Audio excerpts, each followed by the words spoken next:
Hello everyone, दिशा लो classes में मैं निशा आप सभी का वार्म वेलकम करती हूँ। आज मैं आपको बताने वाली हूँ ट्रांसफर प्रॉपर्टी की मोस्ट इंपॉर्टेंट सेक्शंस। वीडियो को शुरू करने से पहले अगर आपने मेरे चैनल को सब्सक्राइब नहीं किया है तो चैनल को सब्सक्राइब कीजिए और अपने फ्रेंड्स का शेयर जरूर कीजिएगा। देखिए, ट्रांसफर प्रॉपर्टी एक्ट जो है संपत्ति अंतरण अधिनियम वैसे तो बहुत ईजी है, लेकिन उन लोगों के लिए ईजी है जो उसको पढ़ चुके हैं या फिर जिनको वो आता है। लेकिन अगर आप पहली बार जो है ट्रांसफर प्रॉपर्टी पढ़ने वाले हैं तो ऐसे कौन से सेक्शन हैं जो आपके एग्जाम के पॉइंट ऑफ व्यू से मोस्ट मोस्ट मोस्ट इंपॉर्टेंट है, फिर चाहे वो जुडिशरी है चाहे एलएलबी है, कौन कौन से सेक्शंस आपको पढ़ने चाहिए पहले और कौन कौन से सेक्शंस पे आपको फोकस करना है। तो आइए जानते हैं इसके बारे में। देखिए, हर किताब को पढ़ने का एक तरीका होता है, तो वैसे ही ट्रांसफर प्रॉपर्टी अगर आप एक्ट जो है शुरुआत से पढ़ेंगे तो आपको कुछ समझ में नहीं आएगा। जब आप 4 5 6 सेक्शन पढ़ेंगे तो आपको लगेगा ये तो बहुत बोरिंग है, याद ही नहीं हो रहा है, कैसे पढ़ें इसको। स्पेशली जो बच्चे एलएलबी के हैं उनको ये सेक्शंस बिल्कुल समझ में नहीं आएंगे। तो सबसे पहले आपको क्या करना है, ट्रांसफर प्रॉपर्टी को कैसे पढ़ना है। सबसे पहले आपको शुरुआत करनी है सेक्शन नंबर 105 से। सेक्शन नंबर 105 से लेकर के और सेक्शन नंबर 170 तक एक टॉपिक दिया गया है जिसे हम कहते हैं लीज, कि पट्टा किसे कहते हैं। आपने देखा होगा अपनी आम जिंदगी में हम लोग जब कोई दुकान है, कोई गोदाम है या कोई भी संपत्ति जो है किसी की प्रॉपर्टी है, प्लॉट है, लीज पे लेते हैं कुछ कार्य को करने के लिए, अपना बिजनेस करने के लिए। तो लीज जो है एक ऐसा शब्द है जिसको हम अपने डेली बेसिस पे यूज भी करते हैं। तो आपको जब टीपी एक्ट आप जब पढ़े तो सबसे पहले आपको शुरुआत करना है लीज से, कि लीज किसे कहते हैं, इसकी परिभाषा क्या है, इसके बारे में सेक्शन 105 में क्या प्रोविजन मेंशन किया गया है। लीज जो है उसको कैसे रजिस्टर्ड करेंगे, मतलब उसका जो डॉक्यूमेंटेशन की जो प्रोसेस है वो कैसे होती है। तो सेक्शन नंबर 107 आपको पढ़ना है, सेक्शन नंबर 106 आपको पढ़ना है। लीजी और लेजर दैट मीन्स है पट्टा कर्ता और पट्टेदार, इसके अधिकार क्या होते हैं, कर्तव्य क्या होते हैं, इसके बारे में आपको पढ़ना है सेक्शन नंबर 108 109 में। इसमें से सबसे जो मोस्ट इंपॉर्टेंट क्वेश्चन है वो है सेक्शन नंबर 111 में, कि लीज जो है कब टर्मिनेट होता है, अर्थात पट्टे का पर्यवसान कब होता है, इसके बारे में आपको पढ़ना है। सेक्शन नंबर 111 बहुत बहुत इंपॉर्टेंट है। उसके बाद में सेक्शन 112 113 जो है ये सिर्फ जुडिशरी के वाले बच्चों के लिए इंपॉर्टेंट है, लेकिन सेक्शन नंबर 116 जो है वो आपको छोड़ना नहीं है, उसको आपको पढ़ना है। ओके, तो सेक्शन नंबर 116 जो है ये आपको पढ़ना है। इसके बाद में फिर आपको पढ़ना है सेक्शन नंबर 118 से लेकर के और 121 तक। ये ज्यादा इंपॉर्टेंट प्रोविजन नहीं है, सिर्फ आपको ये पढ़ना है कि एक्सचेंज किसे कहते हैं, विनिमय किसे कहते हैं। जैसे कि मैं आपको 10 रुपए दे करके और आपसे जो है 10 रुपए के चेंज लेती हूँ, ये मैं क्या कर रही हूँ, एक्सचेंज कर रही हूँ। मैं आपको 10 रुपए दे करके और आपसे एक चॉकलेट खरीद रही हूँ, तो ये सेल है, ये विक्रय है, ये एक्सचेंज नहीं है। जैसे पड़ोसी होते ना, तुम मुझे चाय पत्ती दे दो मैं तुम्हें चीनी दे दूंगी, तो ये हो रहा है एक्सचेंज। तो एक्सचेंज किसे कहते हैं इसकी परिभाषा सेक्शन 118 में बताई गई है। आपको सिर्फ परिभाषा पढ़नी है, जनरली इस पे क्वेश्चन नहीं आता है, एक सिर्फ जस्ट रीडिंग मानी है। उसके बाद आपको पढ़ना है वो है सेक्शन नंबर 122 से लेकर के और सेक्शन नंबर 129 तक, जो कि प्रोविजन है गिफ्ट के बारे में, दान किसे कहते हैं। देखिए, दान की जो परिभाषा है सेक्शन 122 में है, आपको उसको पढ़ना है। दान चल संपत्ति का, अचल संपत्ति का हो सकता है, इसके बारे में आपको जानना है। दान कैसे रजिस्टर्ड होता है, दान के लिए जब आप उसका रजिस्ट्रेशन करेंगे तो उसके लिए क्या प्रोसेस है। तो सेक्शन नंबर 122 दान की परिभाषा, उसका रजिस्ट्रेशन का प्रोसेस। दान में जरूरी क्या है, 2 गवाहों का होना जरूरी है, मतलब अनुप्रमाण साक्षी अटेस्टेशन विटनेस का होना बहुत जरूरी है, तभी वो गिफ्ट जो है वैलिड होता है। इसके अलावा दान में जो है शॉर्ट क्वेश्चंस बनते हैं सेक्शन नंबर 126 पर। इसकी कि दान का विखंडन हो सकता है, किस प्रकार से होता है, एक क्वेश्चन ये बनता है। जुडिशरी के मेंस में क्वेश्चन बनता है। इसके अलावा एलएलबी में जो है 2 छोटे क्वेश्चन बनते हैं। एक तो बनता है दुर्भर दान, ये क्या होता है सेक्शन नंबर 127 में, और सेक्शन नंबर 128 में सर्वस्व आदाता क्या होता है। इस पे शॉर्ट नोट बनते हैं, चाहे जुडिशरी है चाहे एलएलबी है, यहाँ पे शॉर्ट नोट बनते हैं। तो आपको दान वाले जो टॉपिक है उसमें सेक्शन नंबर 122 23 24 25 26 27 28 इन सेक्शंस को अच्छे से पढ़ना है। उसके बाद में जो सेक्शन टोटल टीपी एक्ट में टोटल 137 सेक्शंस हैं। बाद में जो 130 से लेके 137 सेक्शंस हैं जो जुडिशरी एस्पिरेंट्स के लिए इंपॉर्टेंट है। सेक्शन नंबर 130 जो है उसमें एक्शनेबल क्लेम क्या होता है, अनुयोज्य दावा किसे कहते हैं, इसके बारे में बताया गया है। उसके बाद में अब आप इस किताब को, ये आपका हाफ पोर्शन खत्म हो गया, मतलब आप टोटल इसमें 137 सेक्शंस हैं। हमने क्या देखा, हमने कंसेप्ट पढ़ा लीज किसे कहते हैं, हमने दूसरा कंसेप्ट पढ़ा कि एक्सचेंज क्या होता है, तीसरा कंसेप्ट पढ़ा हमने दान किसे कहते हैं। एक्शनेबल क्लेम किसे कहते हैं यहाँ मेंशन नहीं है, ये सेक्शन जो है आगे मेंशन है, उसको वहीं पढ़ेंगे अब। ठीक है, अब यहाँ पर इसको पार्ट को यहाँ पे फिनिश करके अगर आप एलएलबी के स्टूडेंट हैं और सेकेंड ईयर के स्टूडेंट हैं तो ये आपकी यूनिट नंबर 4 में कवर होगा। 5th यूनिट में जो आपका ईजमेंट एक्ट जो है वो आता है, तो आपको सिर्फ इतना पढ़ना है। जब आप इतना पढ़ लेंगे उसके बाद में फिर आप बुक को के हाफ पार्ट से शुरू हो जाइए। अब आपको क्या करना है, यहाँ पढ़ करके और फिर आप शुरू हो जाइए कि सबसे पहले जो टॉपिक इंपॉर्टेंट है आपका यूनिट नंबर 3 में कवर होता है। अगर आप जुडिशरी की तैयारी कर रहे हैं तो फिर आप पढ़िए मॉर्गेज क्या होता है, बंधक किसे कहते हैं और सेल क्या होता है। तो देखिए अगर जब पढ़ेंगे सेल, सेल का मतलब होता है विक्रय। तो सेक्शन नंबर 54 से लेकर के और सेक्शन नंबर 57 तक इसके प्रोविजन मेंशन किए गए हैं। तो आपको स्पेशली सेक्शन नंबर 54 को पढ़ना है और सेक्शन नंबर 56 को पढ़ना है। जो धारा जो है 56 जो है उसमें मार्शलिंग का जो प्रिंसिपल है, क्रम बंधन का सिद्धांत है, इसके बारे में है। और यही सेक्शन जो है सेम मॉर्गेज में 81 में है। मतलब मार्शलिंग जो है दो जगह पे है, एक तो सेक्शन 56 में, एक 81 में। तो आपको इन दोनों सेक्शंस को बहुत अच्छे से समझ के पढ़ना है कि मार्शलिंग क्या होती है। फिर आपको सबसे पहले पढ़ना है कि मॉर्गेज किसे कहते हैं, मतलब बंधक किसे कहते हैं, बंधक का रजिस्ट्रेशन कैसे होता है। बंधक के 6 प्रकार हैं, सादा बंधक, अंग्रेजी बंधक, भोग बंधक, हक विलेख द्वारा बंधक, है ना। तो आपको ये पढ़ना है मॉर्गेज के प्रकार कौन कौन से हैं, ये पढ़ने हैं। ये सब कहाँ है, ये सेक्शन नंबर 58 में है। बेसिकली जब क्वेश्चन है जुडिशरी के लिए या फिर क्वेश्चन है आपका जो है आपके एलएलबी के लिए, तो आपका यहाँ पे डिफरेंस पूछते हैं कि अगर सादा बंधक में और भोग बंधक में क्या अंतर है, अंग्रेजी बंधक में और जो है सशर्त बंधक में क्या अंतर है, दैट मीन्स डिफरेंस पूछते हैं। तो सेक्शन नंबर 58 में प्रोविजन दे रखा है ABCD, इस फॉर्मेट में आपको उसको याद करना है। उसके बाद में इसका रजिस्ट्रेशन प्रोसेस क्या होगा वो पढ़ना है। फिर सेक्शन नंबर 60 और 67 जिसमें दो प्रोविजन है, right of redeem, right of foreclosure, मतलब पूर्वबंध का सिद्धांत और मोचन का सिद्धांत। मोचन का सिद्धांत सेक्शन नंबर 60 में है, उसके बाद में जो पूर्वबंध का सिद्धांत है वो सेक्शन नंबर 67 में। आप कहेंगे मैडम ये क्या होता है, तो नेक्स्ट वीडियो में मैं आपको डिटेल में सब चीजें समझाऊंगी। ठीक है, तो आप नेक्स्ट वीडियो का वेट कीजिए। अभी आपको मैं सिर्फ सेक्शन की टेबल बता रही हूँ कि कौन कौन से सेक्शंस आपको पढ़ने हैं सबसे पहले, ठीक है, जो आपके एग्जाम में आने वाले हैं। उसके बाद में नेक्स्ट जो है आपको पढ़ना है वो पढ़ना है आपको, उसके बाद नेक्स्ट सेक्शन जो है आपको पढ़ना है, जो आपने सेक्शन नंबर 60 पढ़ लिया, 67 पढ़ लिया, उसके बाद में आपको पढ़ना है सेक्शन नंबर 81 और 82। सेक्शन नंबर 81 बात करता है मार्शलिंग की और सेक्शन नंबर 82 जो है वो बात करता है कि अभिदाय का सिद्धांत क्या होता है। ठीक है, तो ये दोनों पे आपके जुडिशरी मेंस में और जो है एलएलबी में यहाँ से प्रश्न आता है शॉर्ट नोट में। तो इसको इन सेक्शंस को भी आपको अपने टेबल में लिखना है। उसके बाद में फिर मूव करते हैं सेक्शन 93 पे। देखिए सब कुछ नहीं पढ़ना है, सब कुछ हम अपने दिमाग में स्टोर नहीं कर सकते हैं, सारे सेक्शंस पे क्वेश्चंस नहीं आते हैं। जिन सेक्शंस पे बार बार क्वेश्चन रिपीट होते हैं वही सेक्शंस जो है स्पेशल एग्जाम में पूछे जाते हैं, क्योंकि अगर आप एलएलबी के स्टूडेंट हैं तो आपके यहाँ पर क्वेश्चन सेट हैं, यहीं से प्रश्न आएंगे। उसके बाद में सेक्शन नंबर 93 है जिसमें आप मेंशन किया गया है ट्रैकिंग क्या होता है, आबंधन का ट्रैकिंग ट्रैकिंग किसे कहते हैं। उसके बाद में आपको पढ़ना है सेक्शन नंबर 94। 94 जो है ज्यादा इंपॉर्टेंट नहीं है, लेकिन अभी जुडिशरी मेंस में क्वेश्चन पूछा गया था तो 94 भी पढ़ लीजिएगा।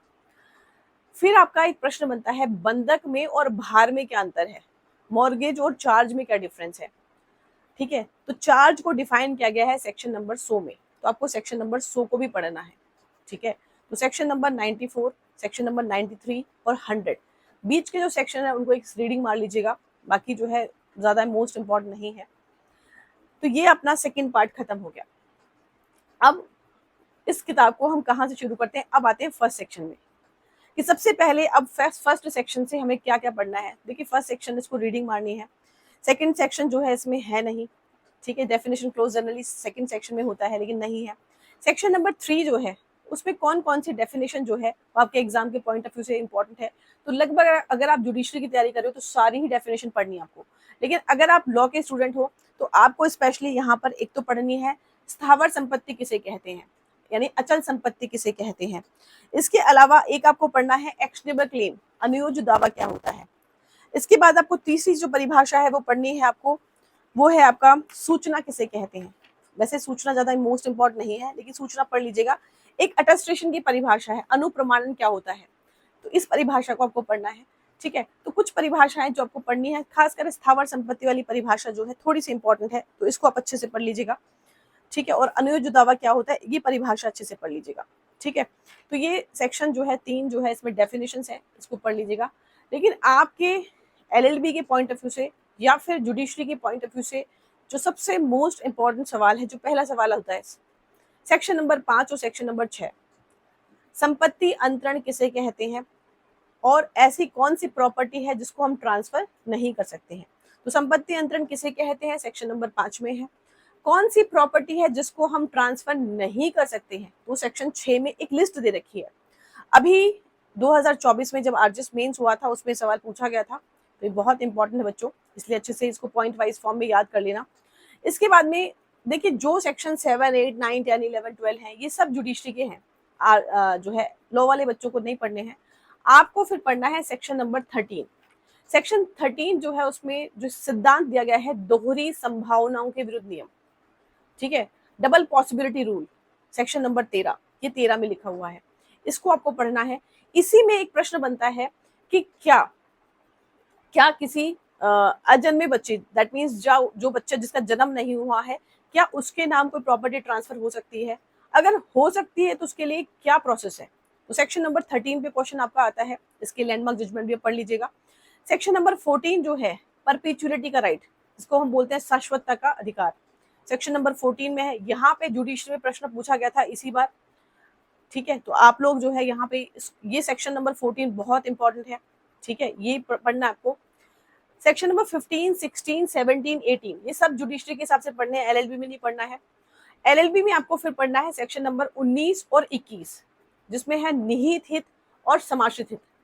अभी ये क्वेश्चन जो है मुझसे आरजेएस इंटरव्यू में पूछा गया था कि इन दोनों में डिफरेंस क्या है, कॉन्टिजेंट इंटरेस्ट, मतलब ये क्वेश्चन इंटरव्यू के भी है। ठीक है, तो सेक्शन नंबर 19 और 21 जो है यहाँ पे आपको पढ़ना है, निहित हित और समाश्रित हित में क्या अंतर है। उसके बाद में फिर आपको सीधे जंप करके आना है सेक्शन नंबर 35 में। जो बच्चे एलएलबी के हैं आपको 35 सेक्शन पढ़ना है, लेकिन बीच वाले जो सेक्शंस हैं ये सब जुडिशरी वाले बच्चों के लिए है, सारे नहीं पढ़ने हैं। सेक्शन नंबर आपको 25 को अच्छे से पढ़ना है, 27 को पढ़ना है, त्वरितता का नियम 28 को पढ़ना है, बाकी सब सेक्शंस को रीडिंग मारनी है। ठीक है, उसके बाद में सेक्शन नंबर 37 जो है एलएलबी के पॉइंट ऑफ व्यू से मोस्ट इंपॉर्टेंट है, रूल ऑफ इलेक्शन, निर्वाचन का सिद्धांत क्या होता है। ठीक है, निर्वाचन का सिद्धांत किसे कहते हैं, सेक्शन नंबर 35 में मेंशन है, ये प्रश्न आपसे पूछते हैं। उसके बाद में सेक्शन नंबर 41 जिसमें है ऑब्टेंसिबल ऑनर, दृश्यमान स्वामी, ये एलएलबी के पॉइंट ऑफ व्यू से बहुत इंपॉर्टेंट है कि दृश्यमान स्वामी किसे कहते हैं। उसके बाद में फिर आपको पढ़ना है सेक्शन नंबर 52, बीच वाले सेक्शन सब जुडिशरी के लिए छोड़ दो, आपको नहीं पढ़ना है। सेक्शन नंबर 52 में है pending litigation, that means pending suit, लंबित वाद का सिद्धांत किसे कहते हैं, ये पढ़ना है। और सेक्शन नंबर 53A जो है ये आपको पढ़ना है। ठीक है, पार्ट परफॉर्मेंस क्या होता है, भागिक पालन का सिद्धांत क्या होता है, ये आपको पढ़ना है।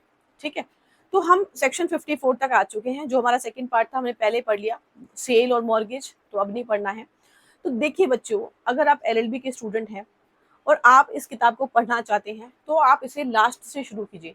लास्ट में आपके जो है ईजमेंट एक्ट है, तो ईजमेंट एक्ट को मत पढ़िए, पहले ईजमेंट एक्ट को मैं आपको दूसरे सेपरेट वीडियो में बताऊंगी कि ईजमेंट एक्ट में कौन से सेक्शन है जो आपको पढ़ने चाहिए, एग्जाम के पॉइंट ऑफ व्यू से कौन से सेक्शन है जो इंपॉर्टेंट है। तो सबसे पहले टीपी एक्ट को जब पढ़ना है आपको, तो सबसे पहले कैसे शुरू करना है, आपको पहले लीज पढ़ना है, जब लीज खत्म हो जाए फिर आपको पढ़ना है जो है गिफ्ट किसे कहते हैं, 2 क्वेश्चंस।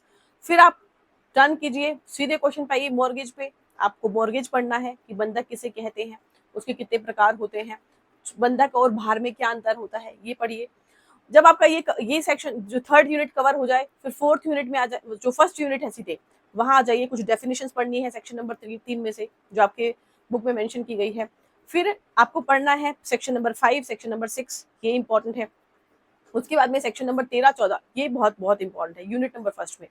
यूनिट नंबर 2 थोड़ी डिफिकल्ट है क्योंकि उसमें काफी सारे क्वेश्चंस बनते हैं, काफी सारे, स्पेशली यूनिट नंबर जो 2 है वो सबसे लास्ट में पढ़िएगा क्योंकि वहां पे बहुत सारे क्वेश्चंस हैं, सेक्शन 13, 14 सब यूनिट नंबर जो है ये 2 के हैं।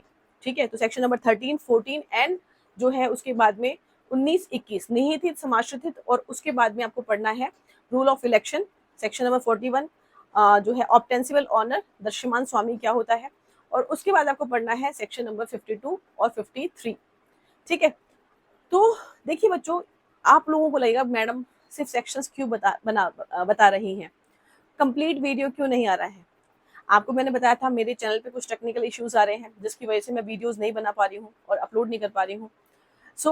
ये जो कदम है मैंने आप लोगों के लिए उठाया है कि आपके एग्जाम्स हैं, कभी भी नोटिफिकेशन आ सकती है, आपका एग्जाम का शेड्यूल आ सकता है कि टाइम टेबल आ गया। उस समय मैं आपकी कोई मदद ज़्यादा नहीं कर पाऊंगी क्योंकि मेरे फ़ोन में अभी जो सब्सक्राइबर हैं कम है, तो वहाँ पे लाइव स्ट्रीमिंग नहीं है। लाइव स्ट्रीमिंग जब स्टार्ट हो जाएगी तो मैं पढ़ा दूंगी। मुझे एडिटिंग करना नहीं आता है। अभी जो ये वीडियो बन रहा है ये वन शॉट में है, इसमें कोई मिक्स नहीं है, ना मुझे एडिटिंग है, ये बिना एडिट किया हुआ वीडियो होगा। मैंने एक जो है साथ में शूट किया है। हो सकता है कहीं पर मेरी आवाज़ आपको सही नहीं लग रही हो, कहीं कुछ आवाज़ आ रही हो, तो मुझे एडिटिंग आती नहीं है। तो जब जैसे ही मेरे चैनल पे लाइव स्ट्रीमिंग शुरू हो जाएगी, क्योंकि वो नया चैनल है तो हो नहीं पा रही है, इसीलिए मेरी प्लीज आपसे रिक्वेस्ट है, आप प्लीज मैडम को ये गिफ्ट दे सकते हैं कि आप अपने फ्रेंड्स को शेयर कीजिए, जिससे जो यूट्यूब का क्राइटेरिया है लाइव स्ट्रीमिंग का वो फटाफट से शुरू हो जाए। और जैसे ही लाइव स्ट्रीमिंग शुरू होगी तो मैं अपने वीडियोस जो है डेली बेसिस पे जो है जितने भी इंपॉर्टेंट जो है क्वेश्चन है आपके हर सब्जेक्ट के, फर्स्ट से लेकर लास्ट सब्जेक्ट, चाहे वो सेकेंड ईयर है, चाहे वो फर्स्ट ईयर है, चाहे वो थर्ड ईयर है, मैं फटाफट से लेके आऊंगी। ठीक है, आई एम ऑल्सो एक्साइटेड क्योंकि आपको पता है मैडम को एग्जाम में पढ़ाने में बहुत अच्छा लगता है। वैसे मैं वीडियोस नहीं डालती हूँ, लेकिन एग्जाम में जो है मैं बहुत ही जो है एक्टिव रहती हूँ, मुझे पढ़ाना अच्छा लगता है। ठीक है, तो मैं आपकी मदद तभी कर पाऊंगी जब आप मेरी मदद करेंगे। ठीक है, मैंने कोशिश की, लेकिन मेरे प्रयास जो है, मैं ज़्यादा बच्चों से ज़्यादा जुड़ी हुई नहीं हूँ। ठीक है, तो आप लोग मेरी इस मुहिम में मेरी हेल्प कीजिए कि मेरे चैनल पर फटाफट से इतना क्राइटेरिया हो जाए कि मैं लाइव स्ट्रीमिंग शुरू कर पाऊँ। तो वो तभी होगा जब आप लाइक करेंगे, सब्सक्राइब करेंगे और शेयर करेंगे। तो मैं फटाफट से लाइव लाइव जो आ करके और आपको सारी किताब, जैसे जो भी मैंने अभी पढ़ा बोला है, जो भी सेक्शंस मैंने बोले हैं वो सब मैं आपको समझाऊँ। ओके। मेरा टेलीग्राम चैनल है जिसपे मैं डेली लीगल अपडेट्स डालती हूँ, जो भी आपके इम्पोर्टेंट जो क्वेश्चंस हैं, जो भी इम्पोर्टेंट चीज़ें हैं जो जो मेरे पास भी कहीं से आती हैं या फिर जहाँ जो मेरे पास है, वो मैं वहाँ अपडेट करती हूँ डेली बेसिस पे। तो मेरे टेलीग्राम चैनल का लिंक जो है, व्हाट्सअप जो है ग्रुप का जो लिंक है वो डिस्क्रिप्शन में दे रखा है, आप वहाँ पे जाके मुझसे जुड़ सकते हैं। और जो है ये जो प्रयास है ये बहुत स्मॉल स्टेप है, मुझे बहुत माइल्स जाना है, आप लोगों के लिए मुझे बहुत कुछ करना है। जितना पढ़ाई मैंने की है, मैं चाहती हूँ कि आप सब मेरी फोटोकॉपी बन जाएं। ठीक है, मैंने जो टाइम मैंने अपनी किताबों में दिया है, तो ये सब चाहती हूँ कि बहुत सारे बच्चे जो हैं इसका फायदा उठाएं। वो तभी होगा जब मैं आप लोगों को जो है जितना मुझसे हो सकेगा मैं उतनी आपकी हेल्प करने की कोशिश करूंगी। अगर आपको मेरा वीडियो अच्छा लगा है तो प्लीज लाइक जरूर कीजिएगा, और जो है कमेंट सेक्शन में जो है आप इतना भर दीजिए कि मैडम मोटिवेट हो जाए कि नहीं मुझे वीडियो बनाने हैं। कुछ बच्चों के बहुत अच्छे प्यारे कमेंट्स आते हैं जिनको पढ़ के मुझे बहुत खुशी मिलती है कि मेरा जो स्मॉल स्टेप है ये बहुत अच्छा यूजफुल है उन बच्चों के लिए जो मेरे वीडियो से हेल्प ले रहे हैं। मैं आपके एलएलबी एग्जाम में तभी हेल्प कर पाऊंगी जब आप लोग जो है मेरे वीडियोस को शेयर करेंगे।